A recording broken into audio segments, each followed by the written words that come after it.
Isang teenager mula India, mayroong werewolf syndrome nagkamit ng record title. Isang 18 years old na mula India ang nagkamit ng Guinness World Record title dahil sa pagkakaroon nito ng napakaraming buhok sa kanyang muka. Kung saan, ayon sa mga officials ng Guinness, mayroon siyang 201.71 hairs per square centimeter of skin. Si Lalit Patidar ay nakuha ang male version ng world record dahil sa pagkakaroon nito ng hair growth condition na kung tawagin ay hypertrichosis o werewolf syndrome.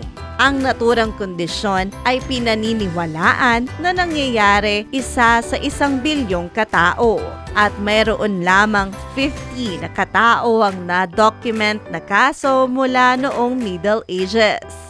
Samantala, mayroon si Patidar na mahigit 90% na buhok sa kanyang muka mula noong siya ay bata pa lamang. Hi! Ito po si DJ Claire ng radyo natin nationwide.